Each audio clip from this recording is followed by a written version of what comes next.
Good evening. I'm John Peterson. I'm the curator of the Loeb Fellowship. And we're here tonight to enjoy an event in a series of events for this year's Senior Loeb Scholar, Malkit Shoshan. I'll introduce Malkit in just a minute, but before I do that, a quick reminder that we have live captioning available tonight for our virtual and in-person audience. If you're an in-person audience member and want to use the live captioning, it's available in the QR code up on the screen. If you need assistance with that, please visit Matt in the VA booth. Some upcoming GSD events. Tomorrow, October 25th, the GSD will host the 2024 Ivory Prize Housing Innovation Summit, which brings together entrepreneurs, social sector innovators, policymakers, researchers, and industry practitioners to discuss the best ideas for innovation in housing. On Tuesday, October 29th, landscape architect Anne Whiston Spurn will deliver the Frederick Law Olmsted Lecture entitled Restoring Nature, Rebuilding Community. Her talk will explore 4 decades of research and teaching with concern for the environment, poverty, race, social equity, and educational reform at the forefront. So each year, in addition to selecting a class of Loeb Fellows, the GSD asks celebrated or seeks to celebrate the work of an individual as our Senior Loeb Scholar. And as I mentioned, this year, Malkit is our Senior Loeb Scholar. Malkit is also a 2024 resident at the Rockefeller Foundation's Bellagio Center. She's a designer and researcher and writer and founding director of the architecture think tank FAST. In 2021, Malkit was awarded the Silver Lion at the Venice Architectural Biennale for her collaborative project, Border Ecologies and the Gaza Strip. Her award-winning books on spatial equity, peace, and conflict include Blue, The Architecture of the UN Peacekeeping Missions, Atlas of Conflict, Israeli-Palestine, and she has been exhibited internationally and featured prominently in newspapers, magazines, and academic journals, including the New York Times, The Guardian, and the Harvard Design Magazine. With that, I want to introduce Malkit, who will guide us more deeply into this evening's event. Thank you, Malkit.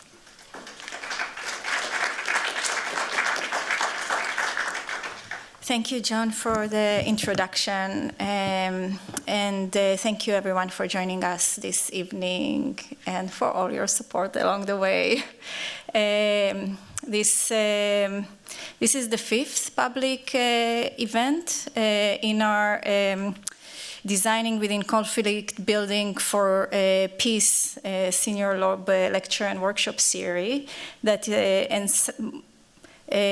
is also co-hosted by the Divinity School. Some of the events are co-hosted by the Divinity School and by Harvard Art Lab. So we are very excited to cross over to other institutions and other schools within this university to speak about these topics, which I cannot say that today it's more important than ever. It seems like than ever is always here, like the ever is always here.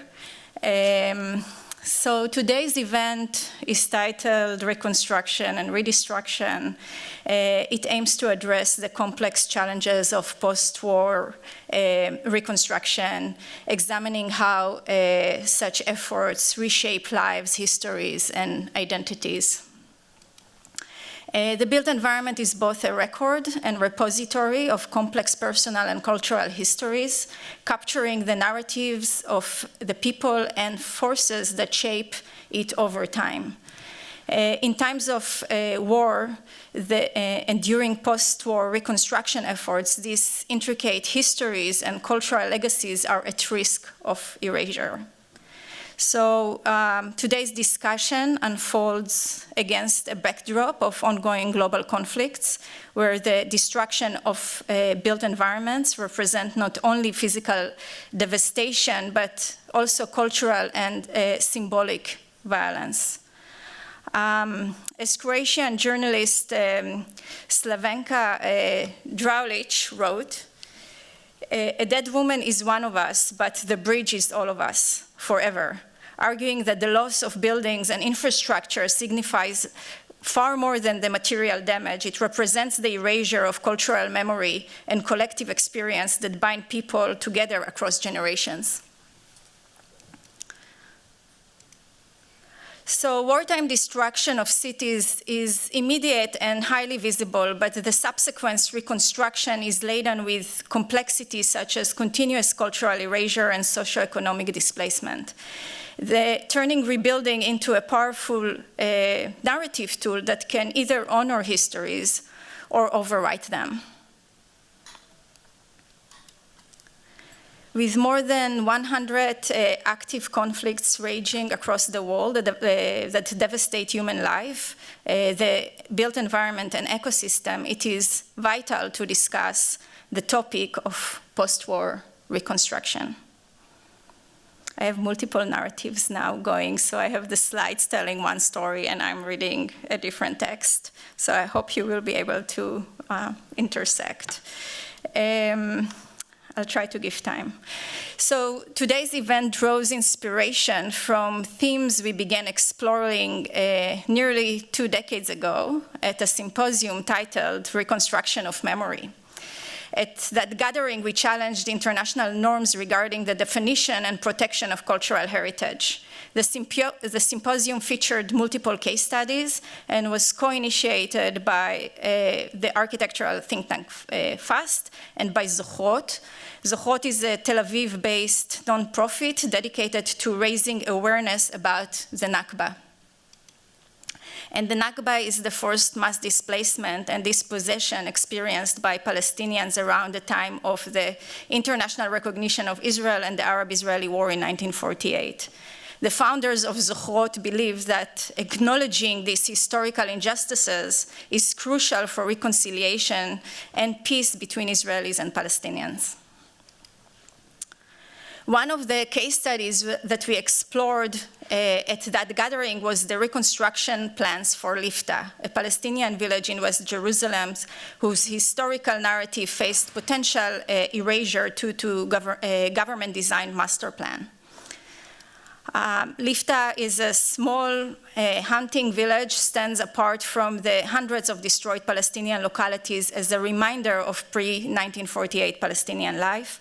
And after its capture by Israeli forces during the Arab-Israeli War, approximately 2,000 Palestinian residents were forced to flee, leaving behind about 450 homes that have mostly remained intact, yet desolate until now. A couple of governmental master plans were issued to reconstruct Lifta into an upscale residential area. While this plan included a proposal to preserve most of the original structures, it also aimed to rewrite Lifta's historical narrative by linking its origins to an ancient Jewish biblical story, thereby sidelining its Palestinian heritage. This context prompts us to gather and to explore the potential harm and ethical responsibility involved in reconstruction and preservation processes, raising critical questions that continue to be relevant today. So our discussion brought together diverse perspectives, including a refugee from Lifta and the Israeli architect who designed this master plan. We also explored other case studies or other large cases of large-scale reconstruction efforts in regions such as the Balkans and South Africa. In South Africa, we looked at District 6 Museum as an example of commemorating neighborhoods that were erased during the apartheid regime under the guise of urban renewal. Located on its original site, the museum aims to preserve the memory of a displaced multi-racial community while contributing to social justice through its dedication to cultural remembrance. From the Balkan and from the Balkans, we learned other things, and I think Andrew Herscher, who joined us here today again and who was part of the conference that I mentioned, will explore further, but maybe just to mention one sentence on that. So what we learned from the Balkan, we learned about nation-building efforts that often justified by promotion of democracy and freedom and frequently advanced neoliberal market economies along the way.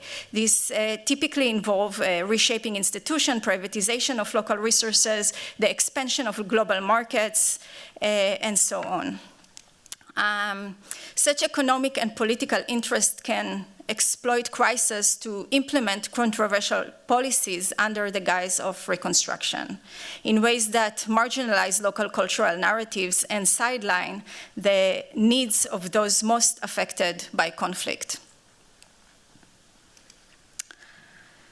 So by acknowledging reconstruction's capacity to erase marginalized history, we also know its potential to support wide-ranging narratives, recognize diverse identities, acknowledge and empower those that have been historically marginalized, and contribute to lasting peace.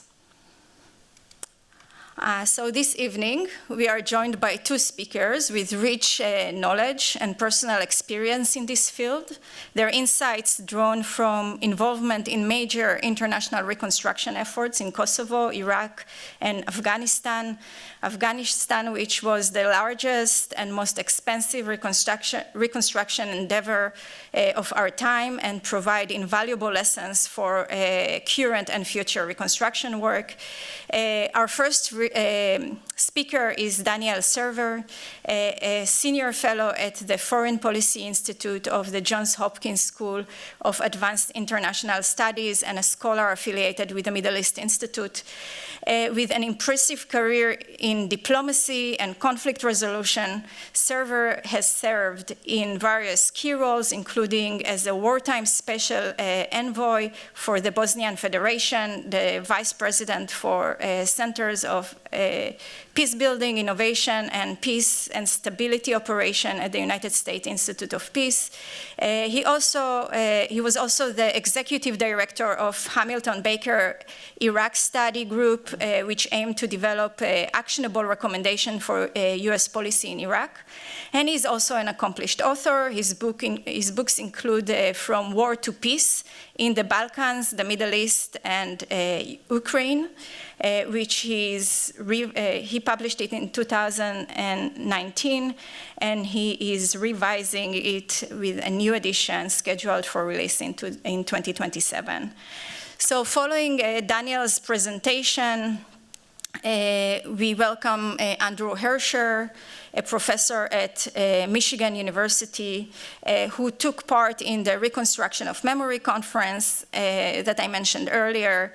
Andrew has worked extensively in Kosovo and with the International Criminal Tribunal for the former Yugoslavia, particularly during the trial aimed at holding Slobodan Milosevic accountable for genocide, war crimes, and crimes against humanity related to the conflicts in Bosnia, Croatia, and Kosovo during the 1990s.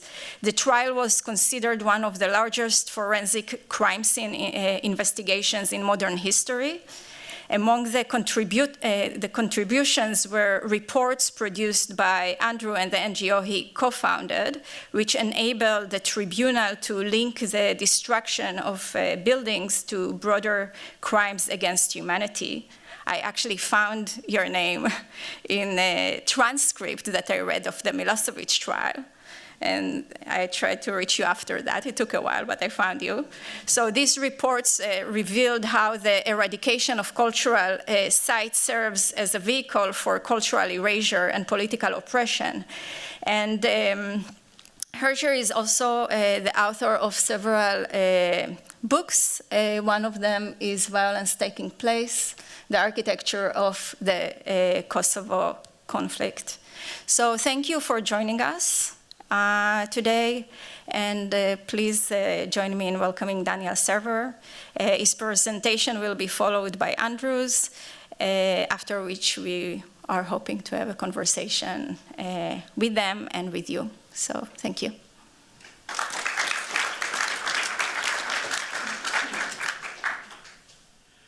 Good evening. I'm going to try to tell you a tale of 3 cities in the next 20 minutes or so. But perspective matters. So I start with that. It matters in particular to architects, I hope. I'm married to an art historian, and I have a son who's a GSD graduate. But I am not an architect or an art historian, or anything like one. I trained at Princeton with Tom Kuhn in the history of science. I've spent most of the last 50 years as a diplomat, think tanker, think and do tanker, and as a professor. Sorry, I need to, sorry, I pressed the wrong button. That's me as a young diplomat on the left, believe it or not. That's me as a do tanker in the middle photograph with my Marine security guards in Bakuba in Iraq.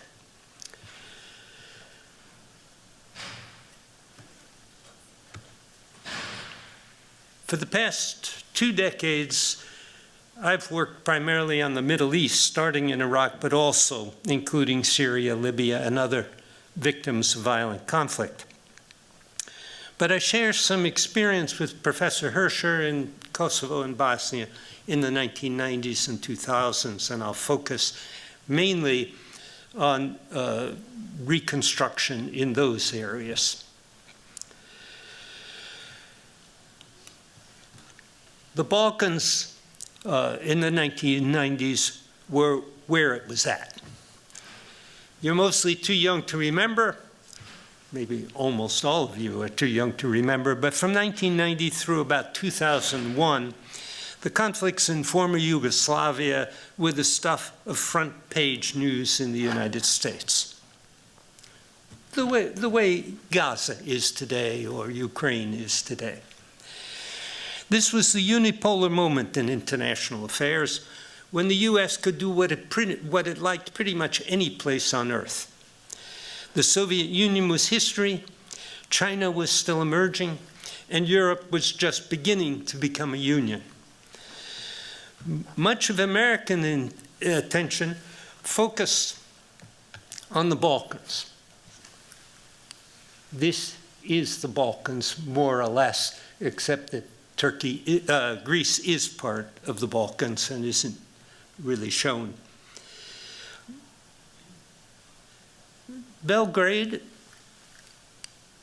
capital of former Yugoslavia, tried to carve out of its neighbors, mostly on this side of Serbia, what would have been a greater Serbia, and failed, I should add.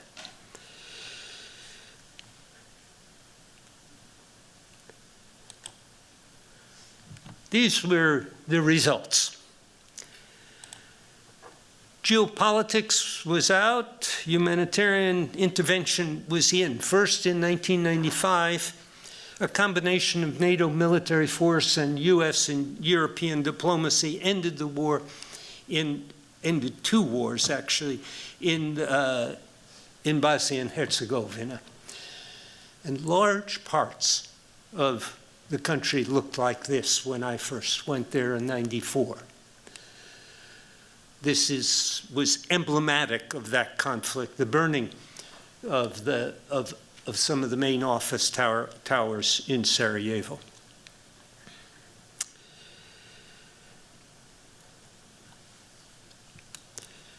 Then in 2000, NATO brought an end to Serbia's mass murder and ethnic cleansing of Kosovo Albanians and installed a UN protectorate. This was a particularly important scene of a massacre in Kosovo, and well over 500,000, perhaps as many as 800,000 Albanians were forced out of Kosovo during that period. And finally, in 2001, the threat of NATO force and combined US and European diplomacy ended an incipient Albanian rebellion in what was then the former Yugoslav Republic of Macedonia. I couldn't find a picture of any of the fighting, so I've got the Macedonian battle plans for an area of hills above Tetovo in northwestern Macedonia. And here I am last spring with a friend from Belgrade standing at a fancy restaurant in the hills, in the same hills that were the scene of fighting 20 years earlier.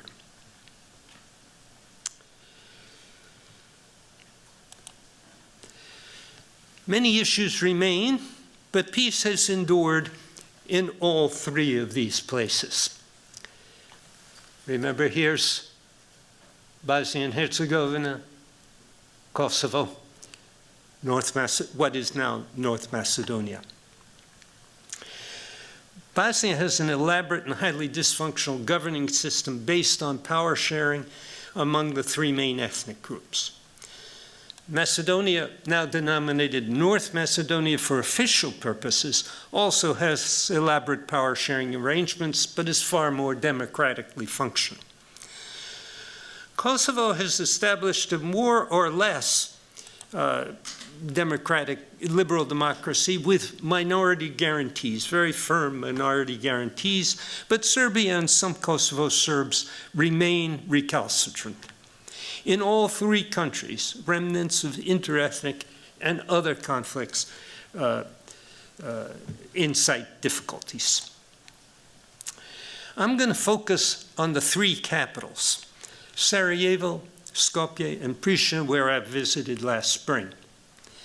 The post-war architecture of all three reflects the conflicts that occurred in these places, but in strikingly different ways. In Sarajevo, it's not easy to discern the war unless you know what to look for. I'll show you in a minute what I mean. In Skopje, which saw no actual fighting in the city, there are massive monuments that reflect a conflict, a different conflict that did not ever become violent, and a less apparent monument to a conflict that did briefly become violent.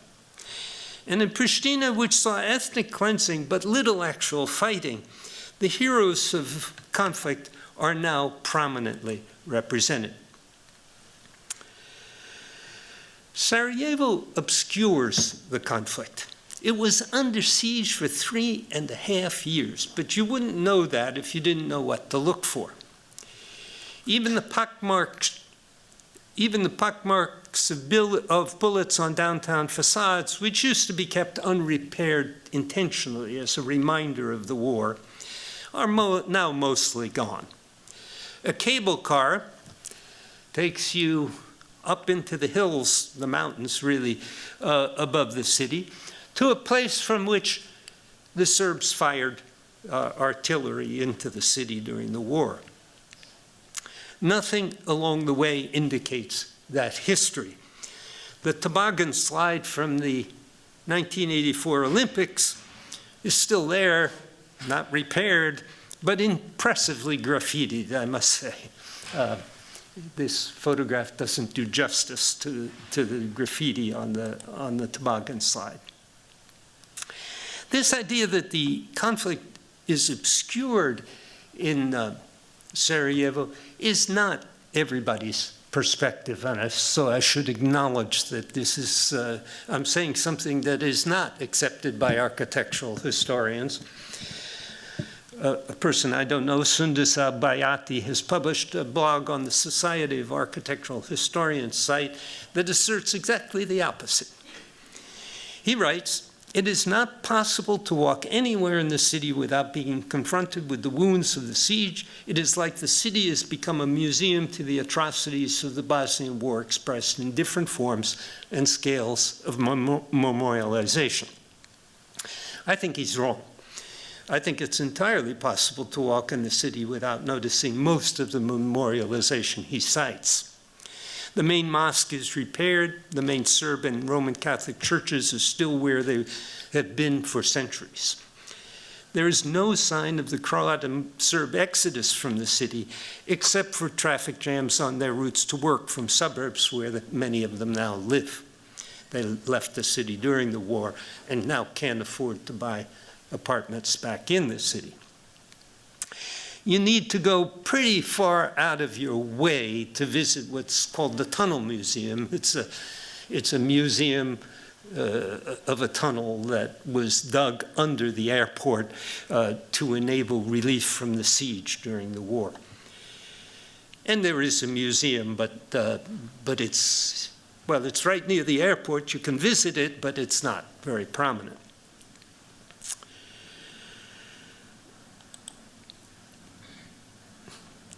Pardon me while I coordinate my slides and my speaking. You need to know where to look for signs of the war, and here's one place you need to look. Serb incendiary bombs destroyed the Sarajevo City Hall in 1992. This is Sarajevo City Hall. The plans for it on the left, the actual building today on the right. This is called the Vijećnica and was, at the time of its destruction, the National Library containing 2 million volumes, including unique manuscripts. It was a civilian, not a military target. The Serb intent was to destroy all traces of Bosnian as opposed to Serbian history and culture. The neo-Moorish building had been constructed as a city hall in the 1890s in accordance with the designs of Karol Parik, whose gravestone proudly proclaims him Czech by birth, Sarajevan by choice. Reconstruction of the building was completed in 2014, strictly in accordance with the original designs and materials. This is a magnificent reconstruction. It again serves as City Hall, with the only trace of the wartime destruction, a plaque on the outside of the building, and a small basement museum that recounts the events of 1992. There are surprises if you know where to look. Basharshia, the Ottoman market of Sarajevo, was not destroyed during the war. That's it on the left. No one has really explained to me why not, though it was believed during the war that it was hidden from sight by topography. That really doesn't make any sense because, of course, you can destroy something that's hidden from sight with artillery and mortars. But the truth is that I used to run there during the war because the snipers couldn't see you. Today, the charming market is crowded with souvenirs and tourists who need to look closely to see that these trinkets are all fashioned from shell casings, which are abundant, of course.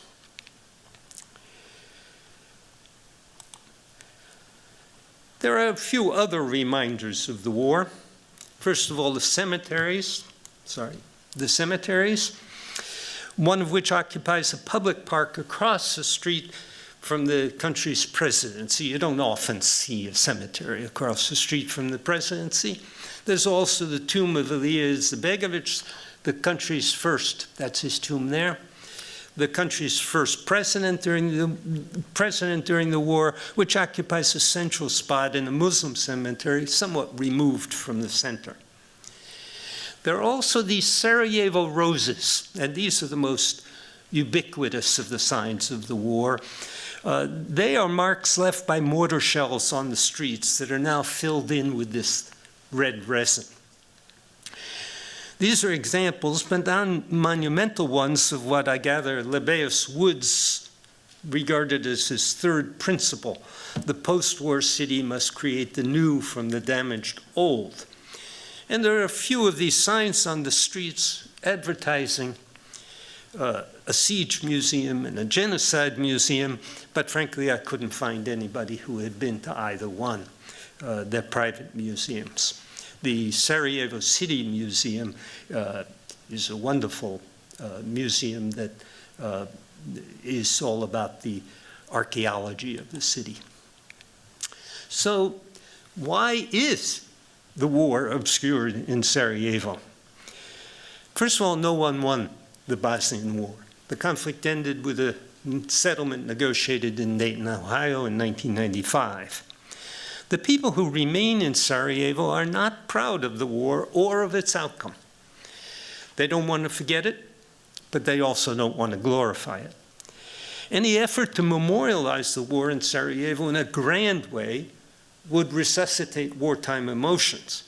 There's little point in that, and frankly, it would be difficult and I think even impossible to get agreement in the national parliament to do anything more than what has actually been done to memorialize in Sarajevo. Bosnians prefer preservation and modernization.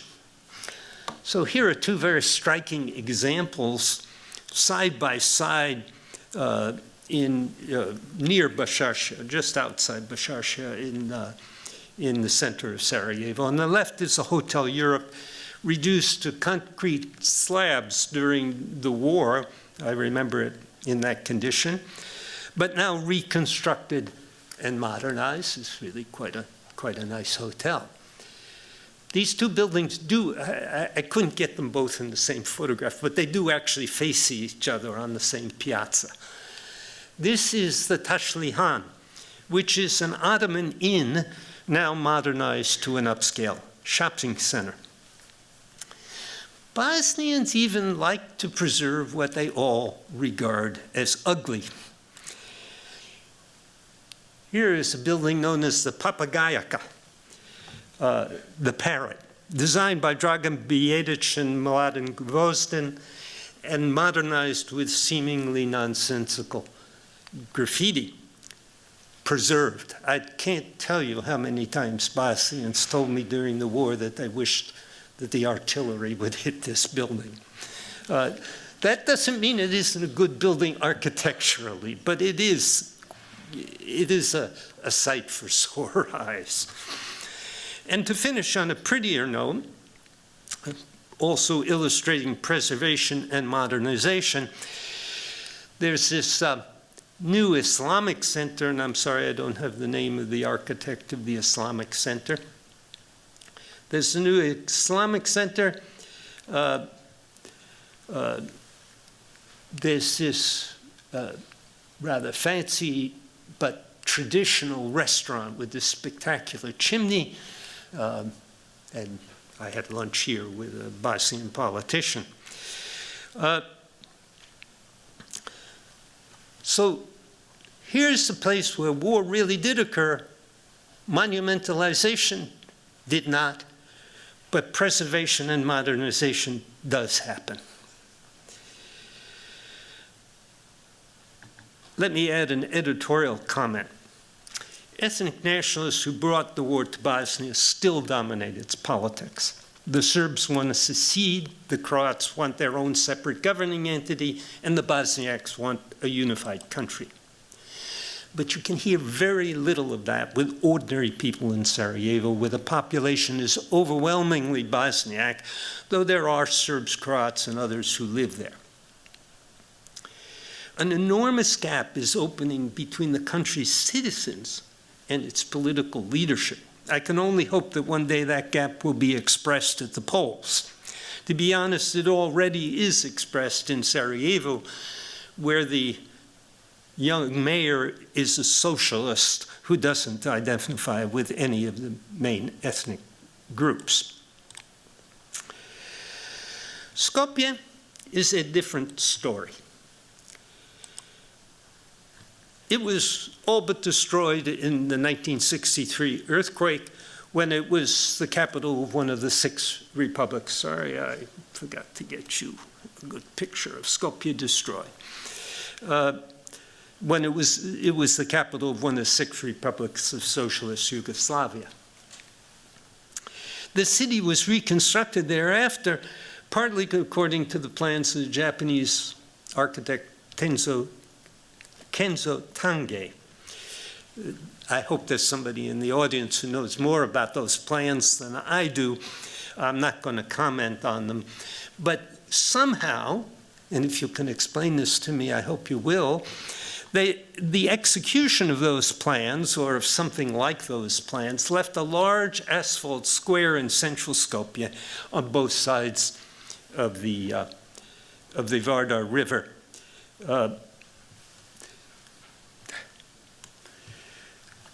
Kenzo Tange's plans do not really show that. It's somewhere in here, that very large empty piazza, which when I first saw it in the maybe around 2000, when I first saw it, it was just a big asphalt field.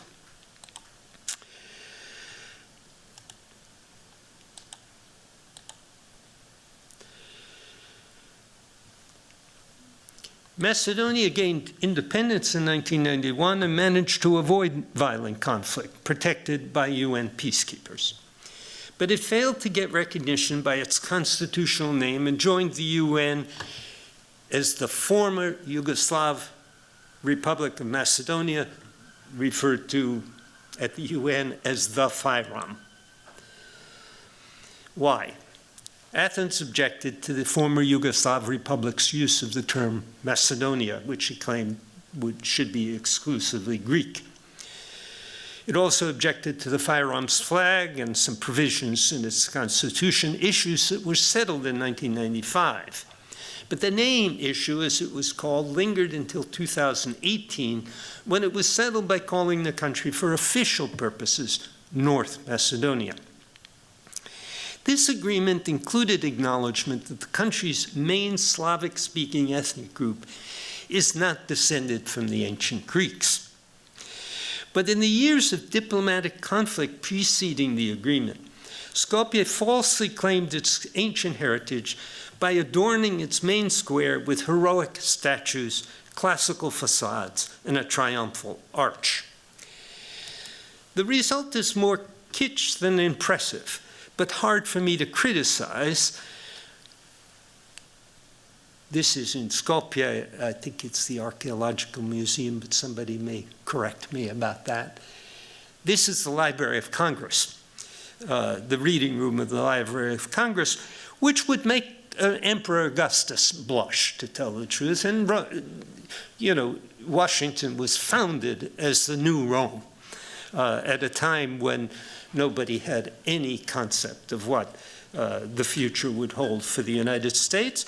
And I find it hard to criticize the Macedonians for what they did. And let me show you what they did.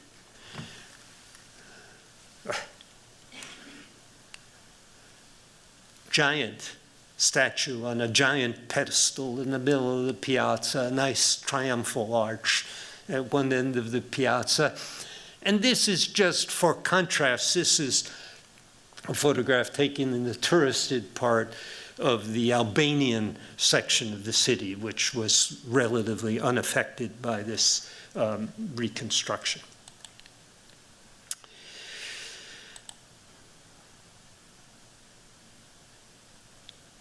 I don't imagine that any but a few Greek politicians worry about this.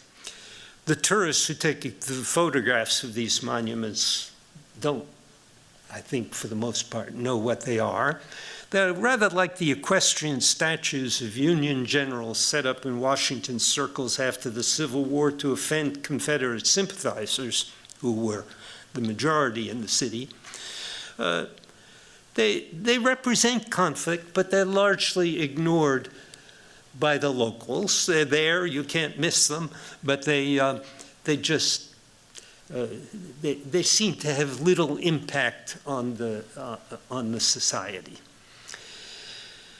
The Macedonian foreign minister who settled the quarrel with the Greeks at one point offered to give these statues and the triumphal arch to Greece.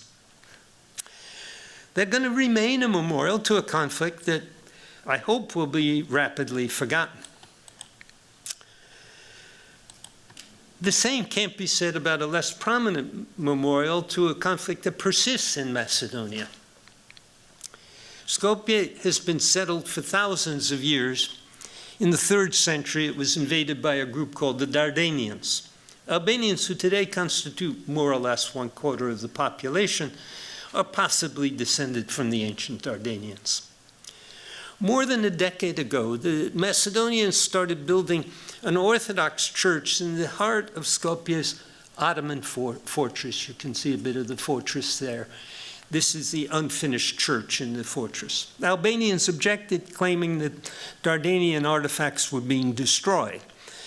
The construction was halted, but the partly built church remains a monument to the still ongoing, but mostly nonviolent tug-of-war between the Macedonians and the Albanians.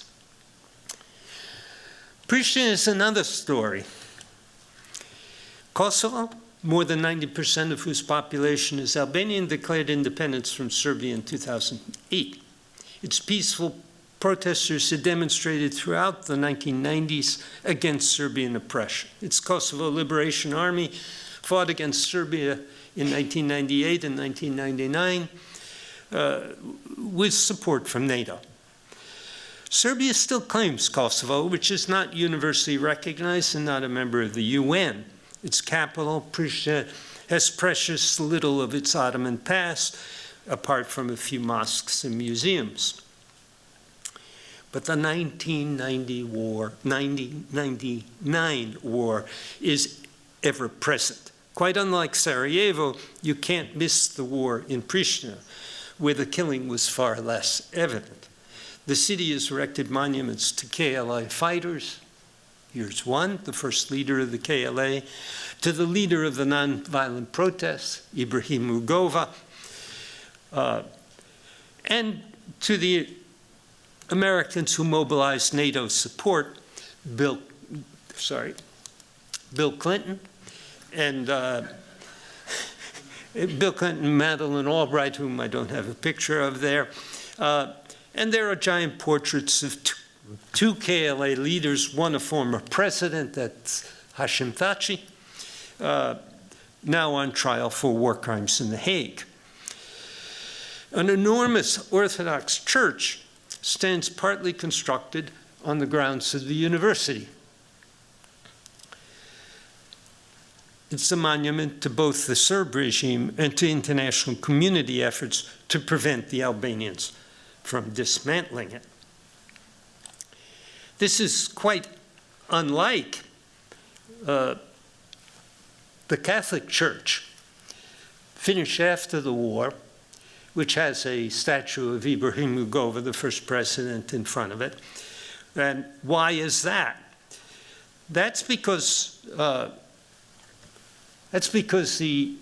Catholic population of Kosovo is Albanian-speaking and mostly supported the rebellion against Serbia. For those who visited Pristina during Serbian rule, as I did, it's striking that the parliament and presidency still use the same buildings. Also striking is the number of American flags that fly. July 4th has been a virtual holiday in Pristina, which is certainly not the case in Sarajevo or Skopje. The main government building was draped in an American flag in 2020 in solidarity with the fight against, the fight against COVID-19. You don't see this kind of thing anywhere in Europe.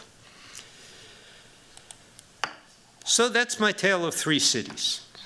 all once upon a time located in former Yugoslavia, but their histories after the breakup of Yugoslavia are distinct. Sarajevo suffered real violent conflict, but displays it quietly. Skopje didn't suffer violent conflict, but displays artifacts of its quarrel with Greece, as well as the less prominent artifact of the continuing tug of war between Albanians and Macedonians. Prishtina's Albanians won their freedom and are keen to display it and their heroes, both Albanian and American. So what's my conclusion from this? Reconstruction after war can teach you a lot. I enjoyed looking for these evidences of the prior conflicts, which I had not bothered much with before the invitation to speak here. But you have to know where to look, and you have to know how to interpret what you're seeing. Thank you.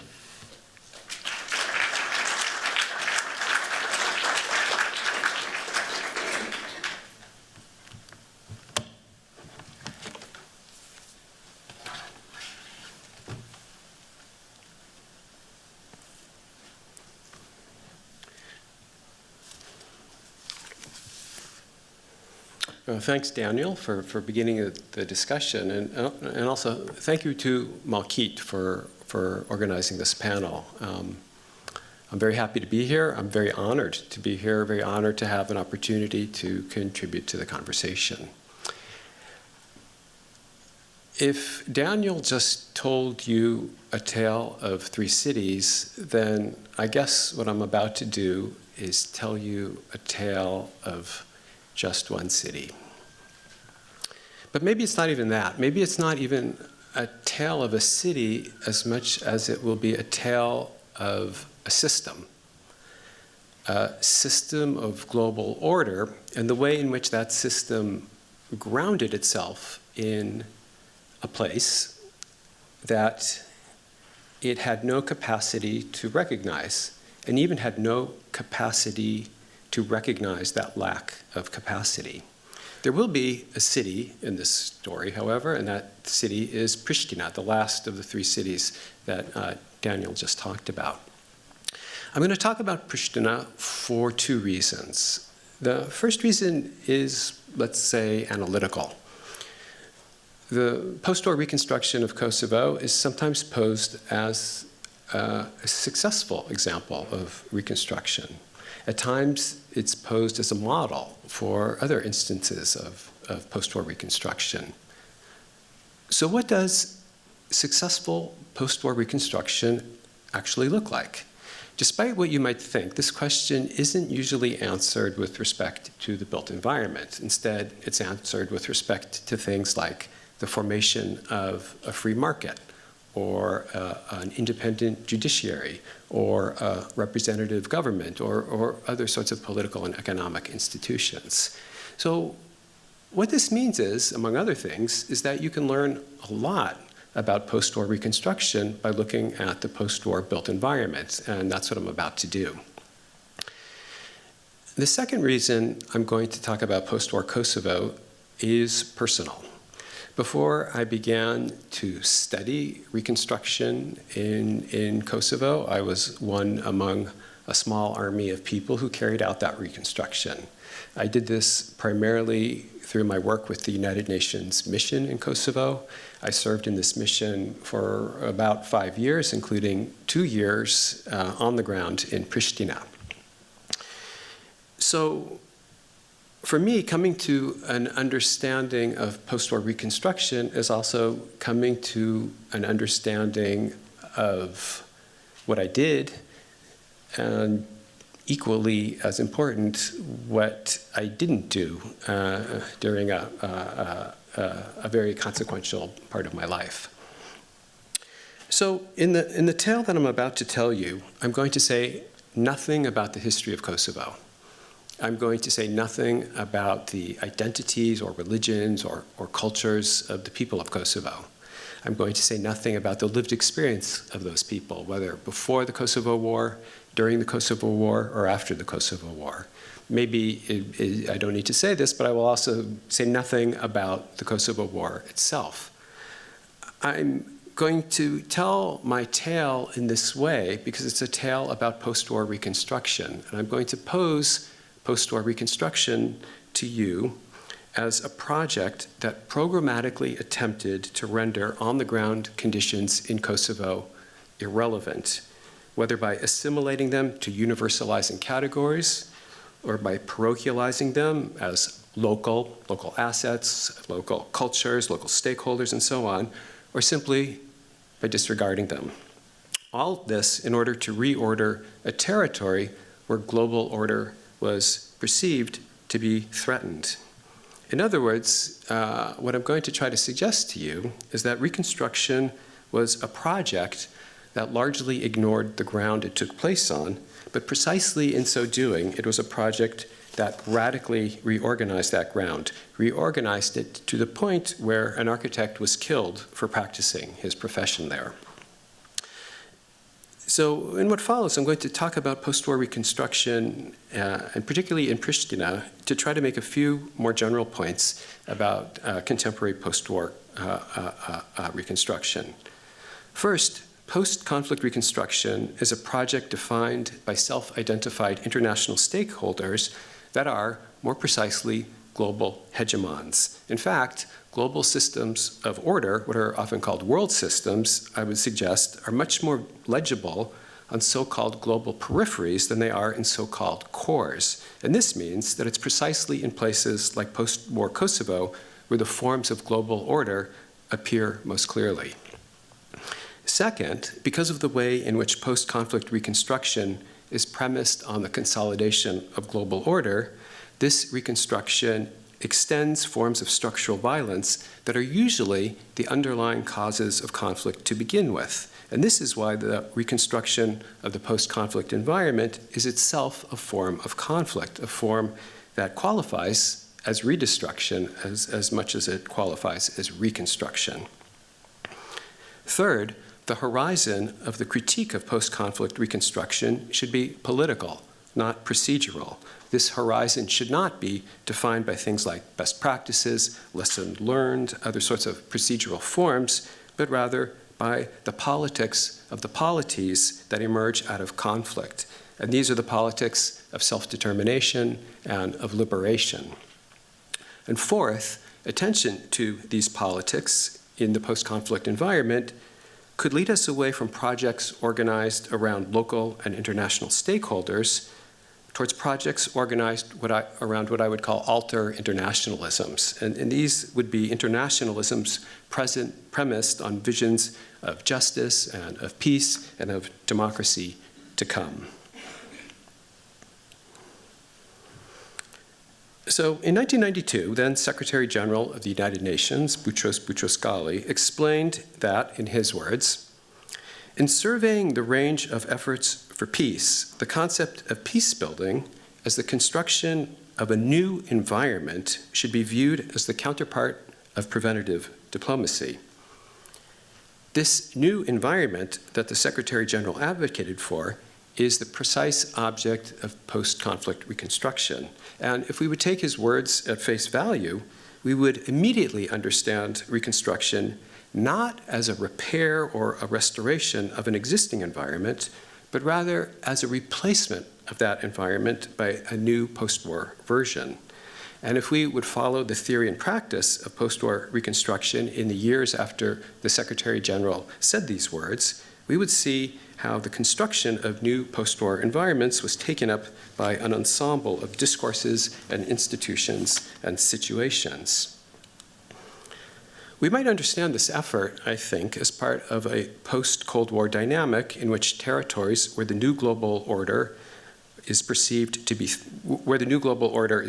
threatened become incorporated into systems of global economy and global governance. In other words, you can think of the security interests of global hegemons as a fundamental driver of post-conflict reconstruction, which is exactly what this essay, which was written by authentic experts in post-conflict reconstruction, makes abundantly clear. And what security interests orient global hegemons toward in post-conflict reconstructions is the establishment of institutions and laws and policies for a free market, as these words of former World Bank President James Wolfensohn vividly express. It is the free market that is understood to secure the passage of failing or emerging post-conflict states from disorder to order. And this is a passage that is advanced through organizations like the International Monetary Fund and the World Bank, each not at all incidentally, which were formed during World War II to create a framework for Europe's post-war reconstruction. By means of these and other international organizations, global hegemons not only define the parameters of post-conflict reconstruction, but they also fund that reconstruction. And you can see these hegemonic ambitions diagrammed very clearly in the administrative structure of the United Nations mission in Kosovo, which was the organization that took responsibility for Kosovo's post-war reconstruction, as well as for governance more generally after the end of the Kosovo War in 1999. So what you see in this diagram is the way in which the UN mission consisted of what were called 4 pillars, each managed by a different organization. Pillar 4 was the pillar dedicated to reconstruction, and it was managed by the European Union. What it was dedicated to was the integration of Kosovo's domestic markets into global markets, the privatization of Kosovo's public assets, the deregulation of Kosovo's economy, the free flow of capital into and out of Kosovo, and the managed flow of people and goods according to regional and international policies on trade and migration.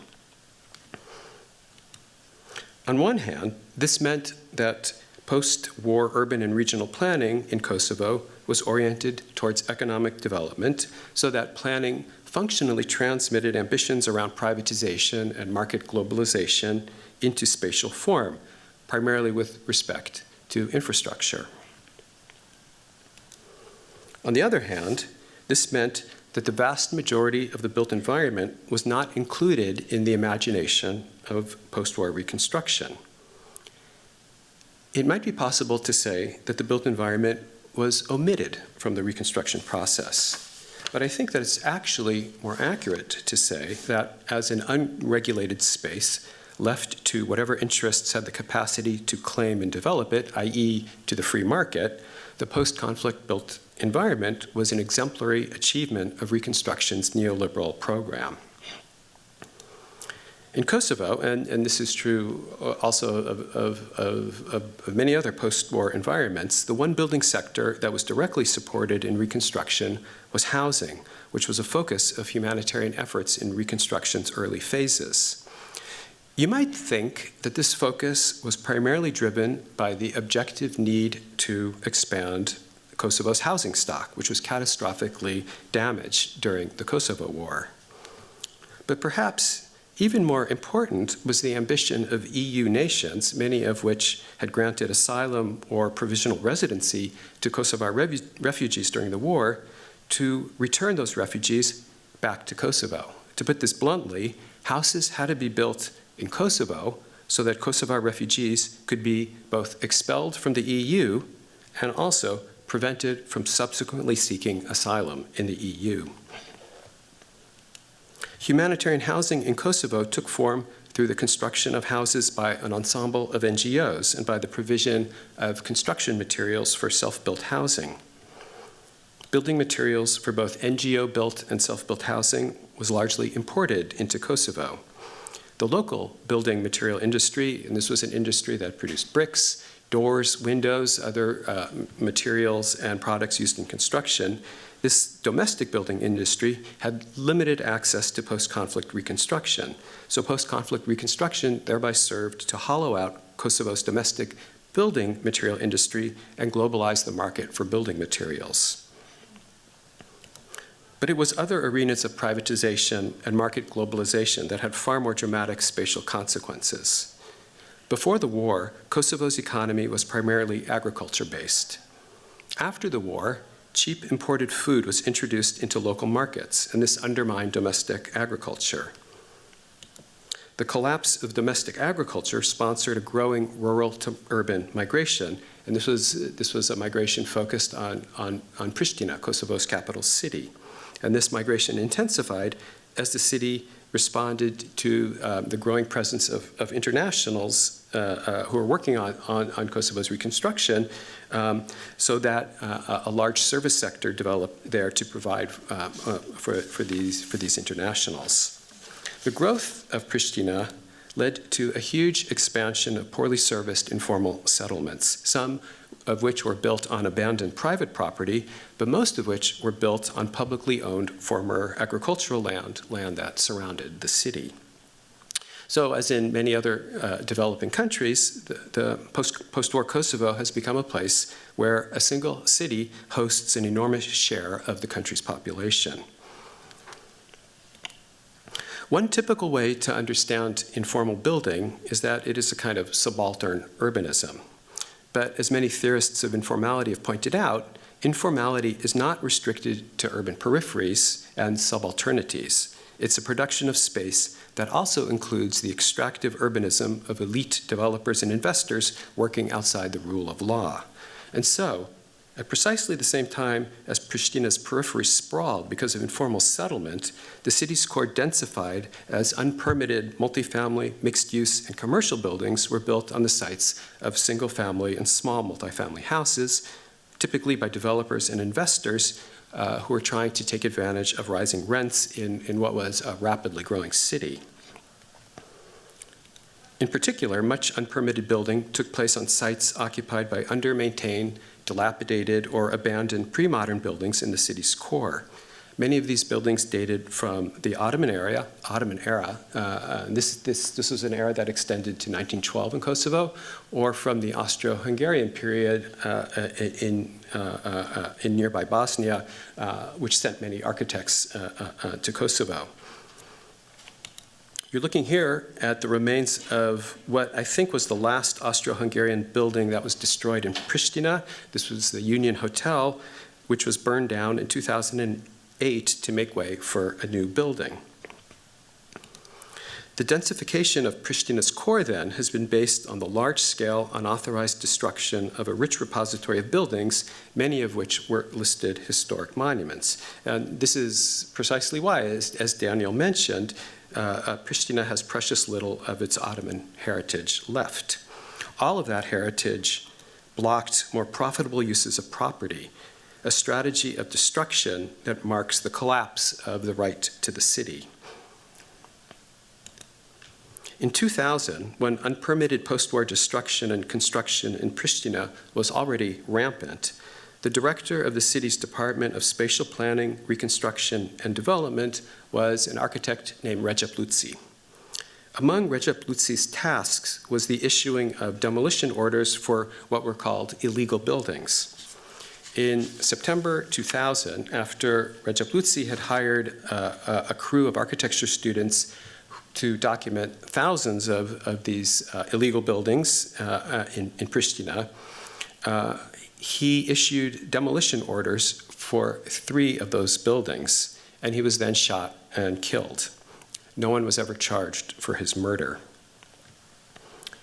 8 years after he was killed, a Kosovar architect writing in a daily newspaper connected Pristina's continuing building crisis to Lutzi's murder. "Woe is the society that kills the architect," he wrote. And I quote these words now because woe might be among the most accurate words to describe what post-war reconstruction brings to post-war cities. Much of Pristina's unpermitted building has been financed by former members of the Kosovo Liberation Army. In other words, the people who have the financial and political capital that are necessary to destroy buildings and construct buildings with complete impunity. So in this context, the many memorials to Kosovo Liberation Army fighters that have been erected in Pristina might have less to do with commemorating the past armed conflict between Kosovo and Serbia than with managing an ongoing urban conflict between uncontrolled investors and ineffectual municipal officials and institutions. War memorials, in other words, might pose the voracious proponents of a contemporary war against the city as virtuous protagonists in a heroic war waged against an oppressive regime. The war that's being memorialized here might be a post-war war, a war against the city. And in fact, this way of thinking about post-war reconstruction has suggested itself to any number of commentators on post-war Kosovo. One of them was General Fabio Mini, the commander of the NATO-led Kosovo force in 2002 and 2003. In a book he wrote that was titled La Guerra dopo la Guerra, The War After the War, he describes post-war reconstruction, and these are his words, as an endless process in which the interests of war are perfected. This reading of reconstruction has even entered post-war Kosovo's legal sphere.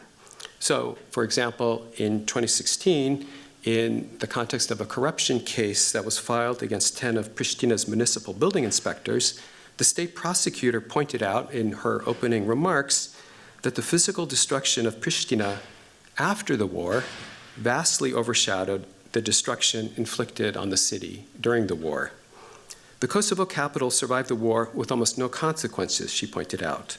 But according to analyses at hand, post-war constructions have damaged 75% of the existing structure, including older historic areas. And this was, in fact, far more extensive damage that was inflicted on any Kosovar city during the Kosovo War. Overcrowded, underserviced, damaged and destroyed by uncontrolled development, in many ways ungovernable. Pristina is the capital of Kosovo's post-war reconstruction. It's a city that is a direct result of reconstruction's ambitions and its priorities and its contradictions. Now, a typical response to this kind of critique is that the neoliberal hope offered by the free market forestalls recourse to violence. In other words, the argument is that the structural violence inflicted during post-conflict reconstruction is pragmatically better than the physical violence that's inflicted during armed conflict. There are a number of problems with this kind of response. I would say one of those problems is empirical. Structural violence does not yield order, it yields conflict, and this is conflict that's sometimes resolved into physical violence. The war after the war in Pristina, the war that Recep Lutsi was a casualty of, makes, I think, this relationship between structural violence and conflict very clear. But another problem, and maybe even a more fundamental problem, is political. This kind of lesser evilist thinking stunts our political imagination.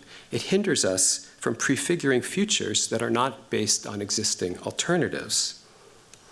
And so I want to conclude by suggesting that the prefiguration of those futures might lead us away from reconstruction projects oriented around the interests of international stakeholders and towards projects oriented around what I would call alter internationalisms. That is, internationalisms whose stakeholders share experiences of precarity, share grammars of suffering, and share aspirations to be free. I'm going to end here, and I'm going to look forward to the discussion that's about to begin. So thank you.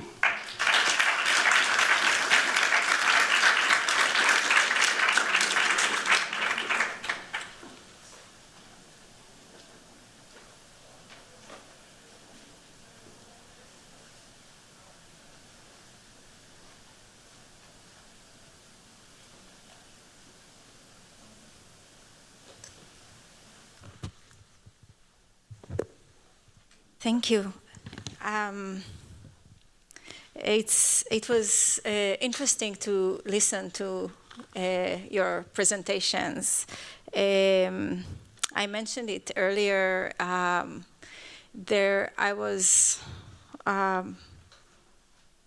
One of the reasons that I was very excited to have both of you here speaking about reconstruction is because you have this deep experience in working in those environments where you've seen violence, as you've written, taking place after the war.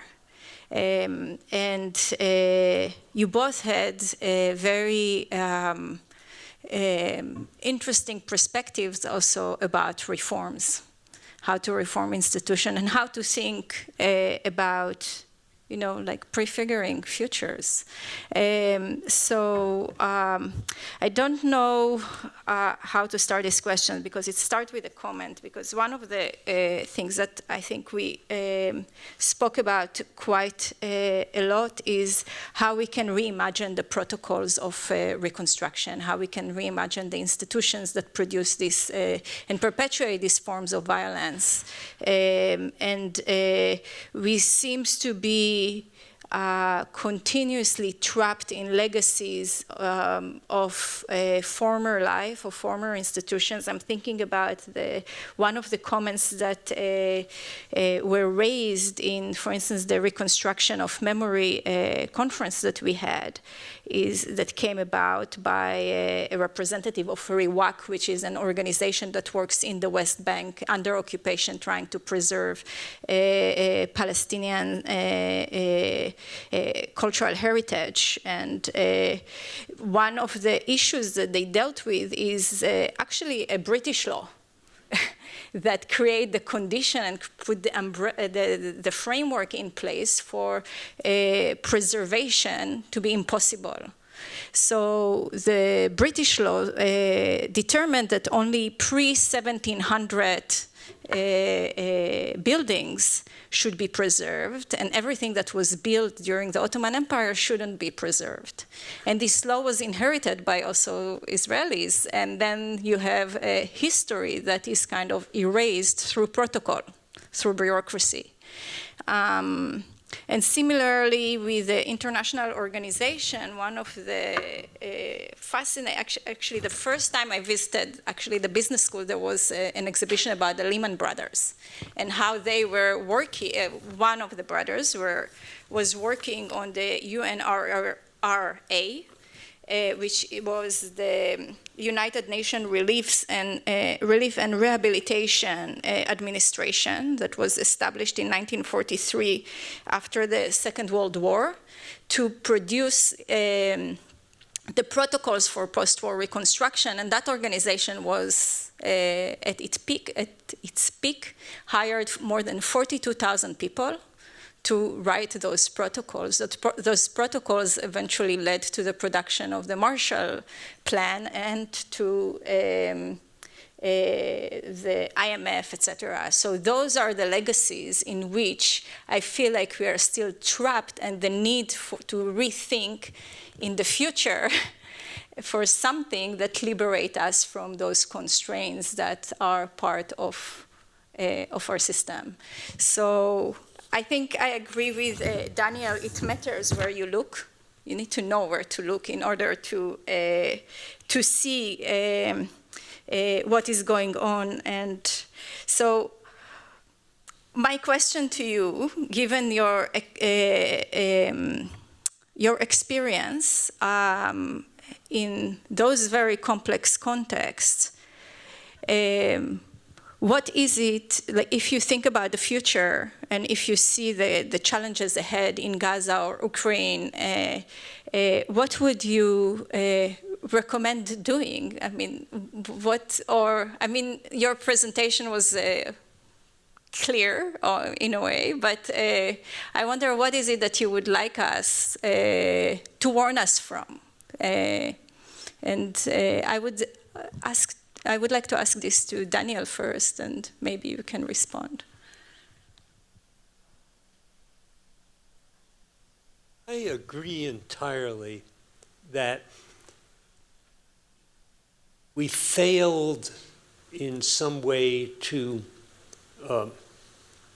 in Pristina in particular, to establish a kind of order that would have made the development of the last 20 years more rational.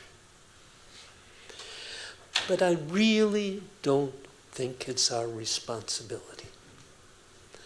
I really want to see local people taking those responsibilities, enabling them to make decisions about what they want in the built environment. The biggest problems I've seen in these international interventions are too much money and too heavy an international hand. So the way to think about this, I think, is to think about what needs to be done now to empower Ukrainians. It's much harder when you talk about Gaza, because what you can do to empower Gazans at this point isn't very clear to me, but I think that's still the right question. Not what we should plan to do in these places, but what the people who live there, what skills, what capabilities they should acquire in order to make decisions for themselves. That requires doing things much more slowly than these international interventions do. It means that when I propose a project in Diyala province, where I was pictured with my Marine colleagues, for reconstruction of some housing that had been destroyed, that we take the time to make sure that the community that's most concerned is satisfied with the plans for the rebuilding. That's not what we did. The White House ordered that that project go ahead immediately. And of course, it was later destroyed because the community in which it was located had not bought into it, so to speak. They hadn't planned it. So in my way of thinking, too much money, too much bureaucracy. I think we have to be much more selective about what we do. One thing that the locals will not be able to do right away, almost no matter what, in the civil war situation like Pristina, for example, is to maintain law and order. I mean, there they need help. And I think they're going to need help in Gaza. But you know, I think the architect of Pristina was doing the right thing when he was canceling building permits.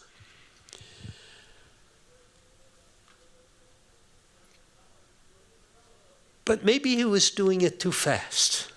Maybe he didn't have all the authority and power he needed to make that a success. And I think we need to do things slower, more thoughtfully, and I pray with less money.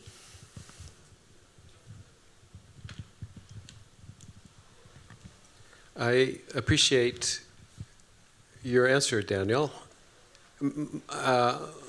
My response to your question, Malkit, is that the way we as so-called international stakeholders liberate ourselves from our problematic and destructive legacies, the legacies that you're describing, is to support the liberation and self-determination of the people who we have sought to help.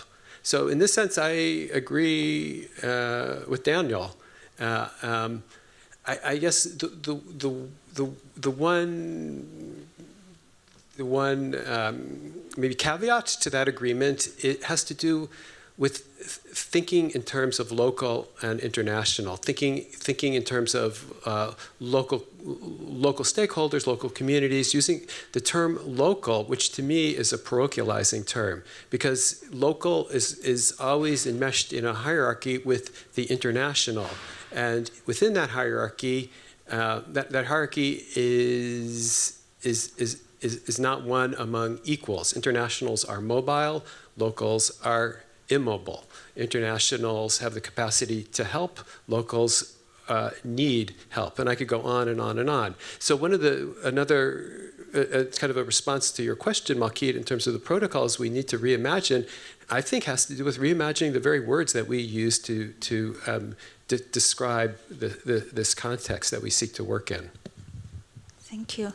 I would like to open this to the audience. We don't have so much time left, and I was wondering if we have questions here. Thank you for your presentation. I have a question to you, Andrew. If we see the city after war as a informal settlement to avoid second war, as you mentioned, do you agree to having like vision of attention to building some infrastructure than having housing projects or things like that? I'm not sure, Andrew. Is your question what to do about what happened? Yeah.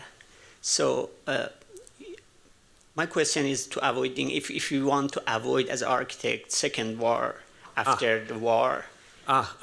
So I think we can see the city after war as an informal settlement.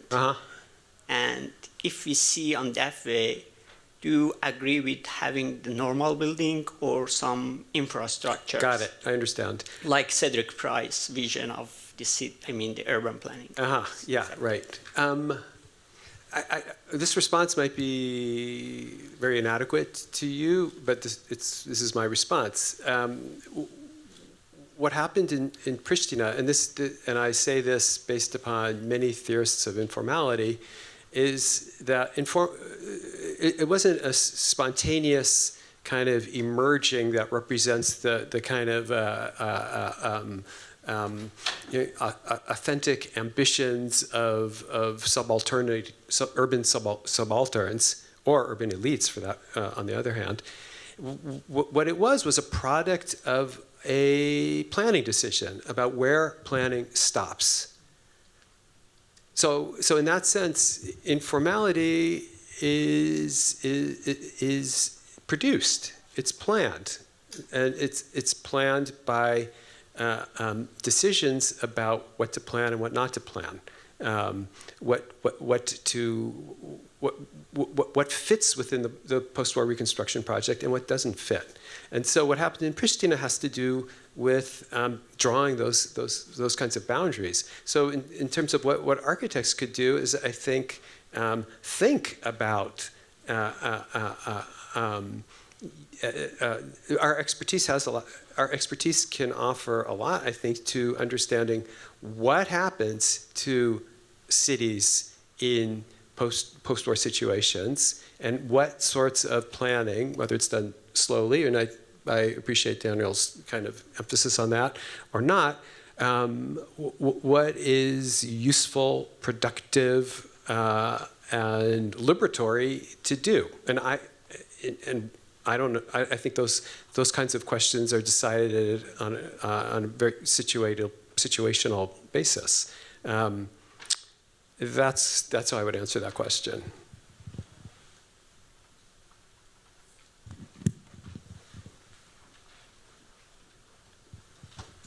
Cool. Thank you. This is mostly in response to, Andrew, your point about marketization and its failures in the Balkans and other parts of Eastern Europe that don't even have the conflict. And think about Ukraine and Palestine and the kind of need to reconstruct in a very large scale that is going to require a lot of capital regardless of how you go about it. And thinking about the kind of alternate system that you bring up, and in light of even in Cuba last week with the palliative grid failing and their search for international help resulting in going to China and China basically asking them why they haven't gone for more market-led economy. And that kind of raises the question, what else is there? Where else are you getting capital from? And so if you do have to reconstruct after conflict in a massive scale, kind of, is it about going to local, fast, cheap construction techniques? Is it about building other systems? Kind of what does the alter look like in that sense? Yeah, I'd also be curious what Daniel has to think about that. But what I will say is, one of the things that really strikes me in let's call it post-war reconstruction discourse, is the way that discourse tends to be oriented around two things. How much does it cost, and how long will it take? And that leaves a lot of things out. And for me, the most important things it leaves out are questions of self-determination and liberation of post-war polities. Those are two completely different sets of questions. And I think the reason why the discourse is structured like this is because for so-called international stakeholders, political questions of self-determination and liberation are not salient. What are salient are price tags and timelines. So for me, I wouldn't start where you're starting. I would start somewhere else, and I would let the conversation about self-determination and liberation guide questions around financing like the ones you're asking. I don't know, Daniel, do you have another perspective to bring in here? Well, I make two comments maybe. One is on this local international thing. I mean, I don't know why I slipped into that lingo, but it's not actually the lingo that's normally used. It's national and international that's normally used. But I agree that the lingo I use definitely does imply a hierarchical situation that has to be reversed. I mean, there's no question in my mind about that. That said, I think you have to be very careful about this liberation question. The KLA thought it had liberated Kosovo. And in fact, what they did immediately was to appoint mayors in all the main cities. They kicked out the mayors who had been the non-mayors who had been put there by the LDK, the peaceful protester leaders, and kicked them out and put in KLA leaders because they'd won the war and liberated the place. And so, in a very concrete way, there was a sense after the war in Kosovo of liberation, and people, you know, there was a UN plan for how people should return. People paid no attention. People returned in 3 days, 2 days. They wanted to claim their property. They wanted to take care, harvest their crops. They wanted to do whatever they wanted to do.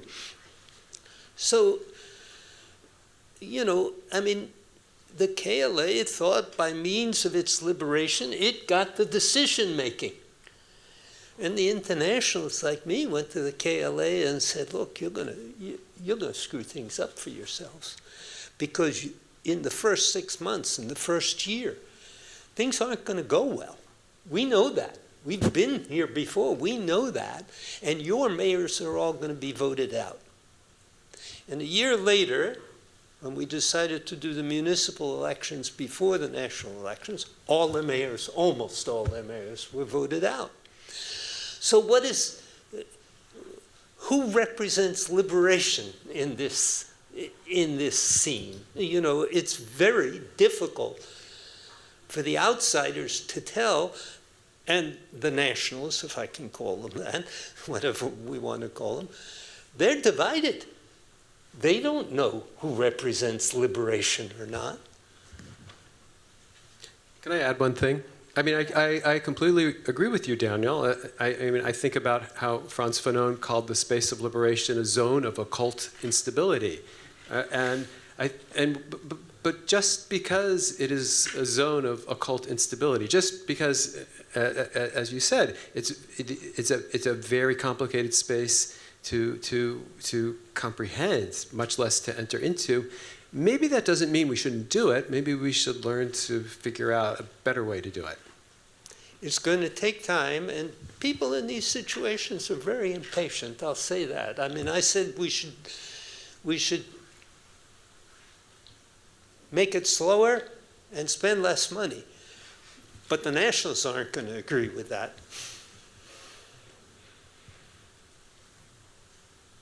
Maybe we can take these two last questions together and then finish. Yeah, thank you for the presentations. So my first question actually is related to what you commented about self-determination. So what makes reconstruction for self-determination different than international projects that we knew till now? And my second question is for you both, is how we can promote reconstruction during war, because in Palestine we have war for more than 70 years and apparently it's going to continue more. So how can we work on the ground when people are shattered all over and displaced and we need healing to be also translated to social revival and also to physical reconstruction? So how we can make it during war, not waiting till it's up? Sure. Thank you so much for both talks. I'm struck because Andrew was in my class this morning by the parallels between reconstruction and real estate development in Detroit. And Shilova here led us with this sort of beautiful prompting to this idea that you mentioned. There's like a future blight being planned in Detroit, but you also sort of posed an idea of a futurity by Detroiters. I don't know. I guess I'm stuck. This is not a question exactly, but I'm also stuck by.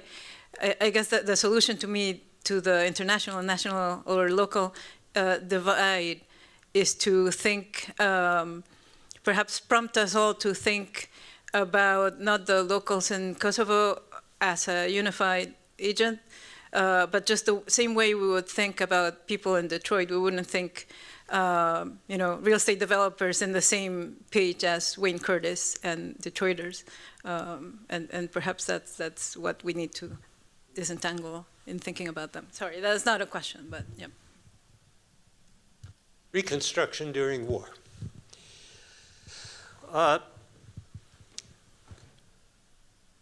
I think this is actually related to an earlier point.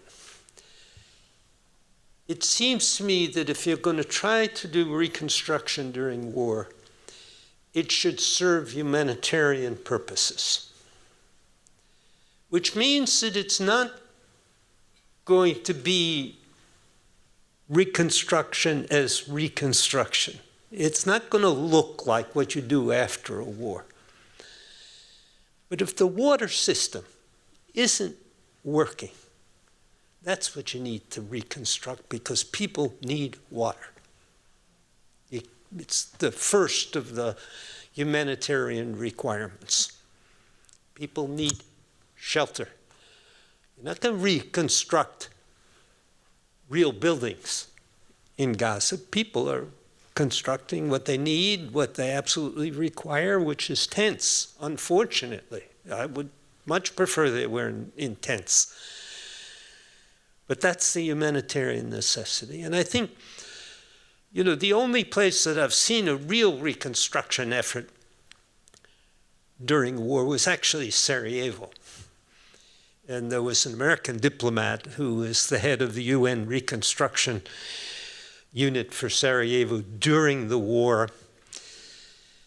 And he was very focused on supporting humanitarian needs, as was I. I negotiated the construction, it wasn't exactly construction. We realized that with the city under siege, lack of electricity was a real big problem because the hospitals were without electricity.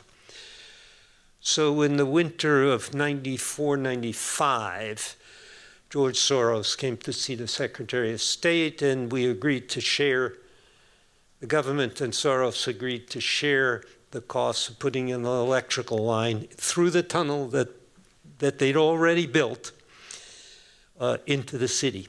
And it really saved the city that winter. The city was completely cut off for about 3 months, I think.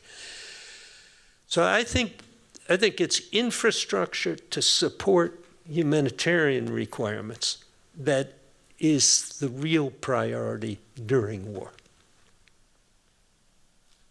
Okay, I'm going to try to connect Anna Maria's comment and Orwell's question. I think people in need are, among other things, people most vulnerable to domination. And this is what, I think we see this, we can see this on a municipal level in places like Detroit, as well as on a global level in the context of post-war reconstruction. And this is why the question of self-determination, for me, has a special salience in the context of reconstruction.